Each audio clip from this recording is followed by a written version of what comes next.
परमपिता परमात्मा पूर्ण ब्रह्म भगवान कबीर साहिब की असीम कृपा से परिभाषा प्रभु की सर्वभक्त समाज के समक्ष पहुंची। इस सत्य ज्ञान को श्रवण करके तथा टीवी के ऊपर देखकर हजारों की संख्या में भक्त आत्माओं के श्रद्धा भरे पत्र तथा साथ में टेलीफोन के माध्यम से हमें उनके हृदय की पुकार, हृदय से की हुई प्रशंसा हमारे पास पहुंची। साथ में उनकी विनम्र शंकाएं भी आई। विनम्र भाव से उन्होंने प्रार्थना की कि जो आपने शास्त्रों के आधार पर यह सत्य ज्ञान समाज को दिया है, इसके लिए हम बहुत आभारी हैं। ऐसा स्वच्छ, ऐसा सत्य ज्ञान ये अभी तक कहाँ छुपा रहा, इसका कारण क्या रहा? ये हमारा दुर्भाग्य रहा कि अभी तक हमें ये सत्य ज्ञान नहीं पता चला, जबकि सभी शास्त्रों में और ज्यों का तो प्रमाण मिला। अब ऐसे भक्त आत्माओं की अगर शंकाओं का समाधान नहीं हो पाया तो ये शंका रूपी कांटा फिर इस भक्ति रूपी मार्ग में बाधक बन जाता है। इसके लिए सर्वप्रथम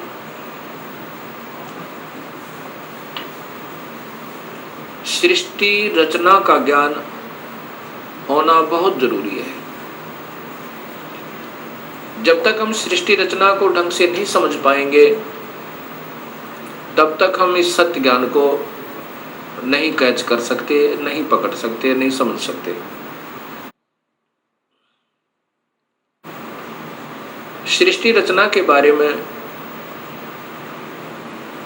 अभी तक समाज को, भगत समाज को, अपना कोई समाज नहीं है, कोई धर्म नहीं है हमारा एक ही धर्म है, मानव धर्म, और जीव अपनी जाति है। ये सबसे पहले हमने याद रखना चाहिए। जीव हमारी जाति है, मानव धर्म हमारा, हिंदू मुस्लिम सिख ईसाई ये धर्म नहीं कोई न्यारा है। हम एक पिता की संतान है, हमारा एक ही बाप है, वो कुल मालिक पूर्ण परमात्मा। और पिछले इतिहास को अगर हम देखें, उसमें ना कोई हिंदू था, ना मुसलमान, ना सिख, ना ईसाई।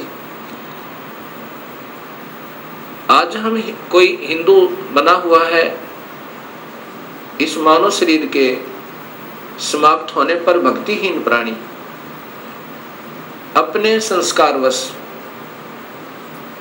कभी पशु बन जाएगा, कभी पक्षी बनेगा, कभी पानी के जलचर बन जाएंगे।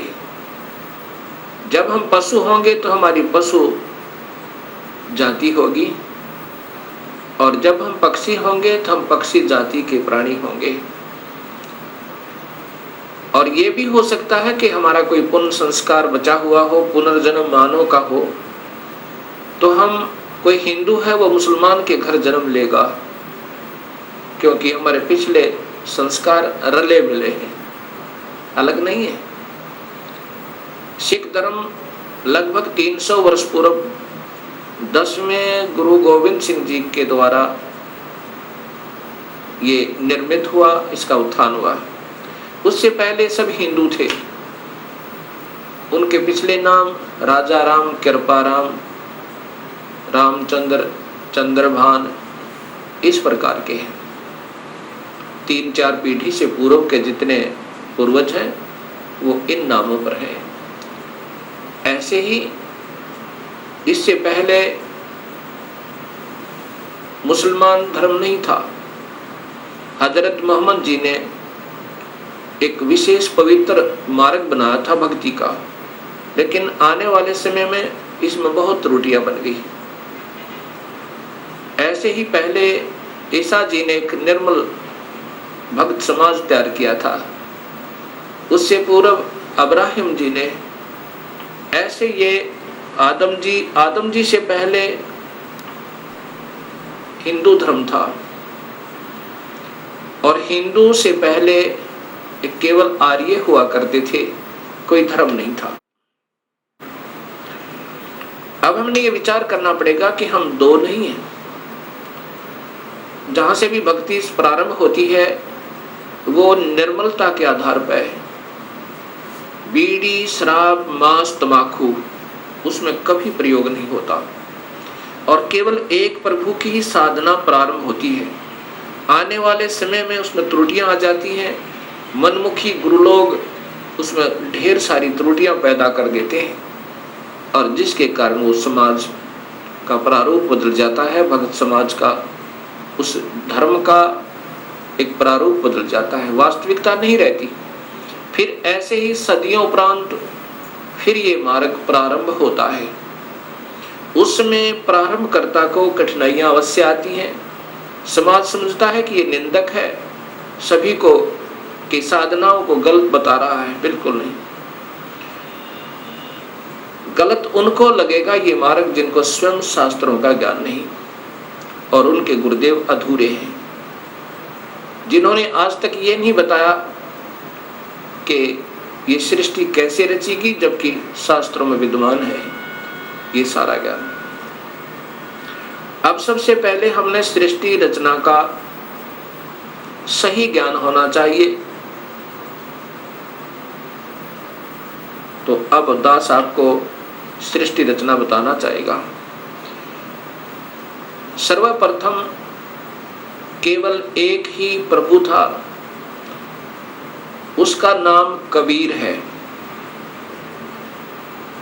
वास्तविक नाम उस परमात्मा का कबीर है। वो अनामी लोक में, अकय लोक में रहता था, और वहीं पर हम सब जीव उसी परमेश्वर कबीर में समाये हुए थे। उसके बाद उस परमात्मा ने स्वयं प्रकट होकर, अर्थात अपने उस अनामी लोक में स्वयं ही तीन नीचे के लोकों की ओर रचना की। अलख लोक, अगम लोक, फिर अलख लोक, और नीचे का सतलोक। फिर सतलोक में आकर के उस परमेश्वर ने अन्य रचना की। सर्वप्रथम एक शब्द से 16 द्वीपों की रचना की। उसके बाद 16 शब्द फिर उच्चारण किए, उनसे अपने 16 पुत्रों का निर्माण किया, उनकी शब्द से उत्पत्ति की, वचन से, और उनको उन 16 द्वीपों में रहने की आज्ञा दी। उनमें से एक पुत्र अचिंत को उस सत पुरुष ने, क्योंकि सतलोक में उपमात्मक नाम उसी कबीर परमेश्वर का सतपुरुष, नि अक्षर पुरुष, परम अक्षर पुरुष, शब्द स्वरूपी राम, अकाल मूर्त, पूर्ण ब्रह्म, ये उनके उपमात्मक नाम है, और वास्तविक नाम उस परमेश्वर का कबीर है।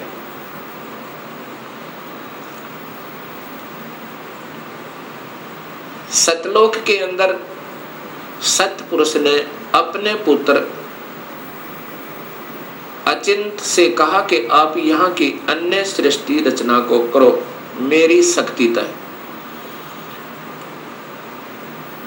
अचिंत ने अपनी शब्द शक्ति से अक्षर पुरुष परब्रह्म की उत्पत्ति की,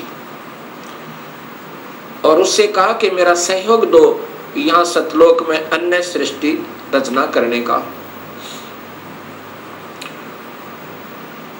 अक्षर पुरुष अर्थात ये परब्रह्म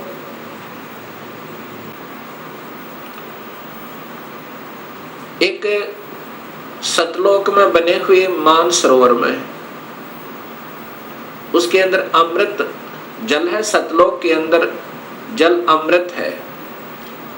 उस अमृत सरोवर में प्रवेश कर गए और वहां आनंद से विश्राम करने लगे। अक्सर पुरुष को निद्रा आ गई। सतलोक के अंदर श्वासों से शरीर नहीं है। काफी समय तक सोते रहे।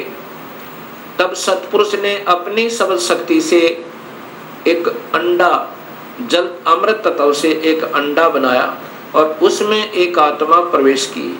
उस आत्मा समेत उस अंडे को उस जल में डाला, अमृत सरोवर में, उस मान सरोवर में। वो अंडा गड़गड़ गड़गड़ करता हुआ नीचे जा रहा है तो अक्सर पुरुष अर्थात इस पार ब्रह्म की निद्रा भंग हुई। जब ही कोई अधूरी निद्रा से जागता है उसके अंदर कुछ कोप होता है। अब जो ही उसने अपनी कोप सहित दृष्टि से देखा कि मेरी निद्रा किसने भंग कर दी, तब उसका वो कोप उस अंडे पर पड़ा। अंडा दो भाग हो गया। उसमें से ये ब्रह्म निकला, क्षर पुरुष।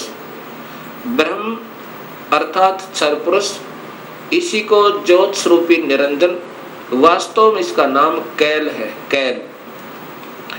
और यही आगे चल के काल कहा, ये आने वाले इसी विवरण में आपको ज्ञान होगा। आकाशवाणी सतपुरुष ने की कि तुम दोनों बाहर आओ। अक्सर पुरुष तुम निद्रा में थे और आपके बिना यहाँ सृष्टि नहीं रची जा रही थी। तुम दोनों बाहर आओ और तुम्हें जगाने के लिए सारी क्रिया की गई और तुम दोनों के दोनों अचिंत के लोक में रहो। ऐसे आदेश प्रभु का पाकर वे दोनों के दोनों अचिंत के लोक में रहने लगे काफी समय तक। उसके बाद हम सभी की उत्पत्ति कबीर परमेश्वर ने, उसी सतपुरुष ने अपने शब्द शक्ति से हम सबकी उत्पत्ति वहां पर की। कुछ दिनों के बाद इस क्षर पुरुष के अर्थात ब्रह्म के मन में एक खरपतवार उपजा। इसके मन में ये आया कि मैं अपना अलग से राज्य बनाऊं। मेरे अन्य भाई सब एक एक द्वीप में रहते हैं और हम दो यानी अचिंत और ब्रह्म और साथ में ये अक्सर पुरुष पर ब्रह्म भी, हम एक ही द्वीप में रह रहे हैं। मैं अपना अलग राज्य चाहूंगा।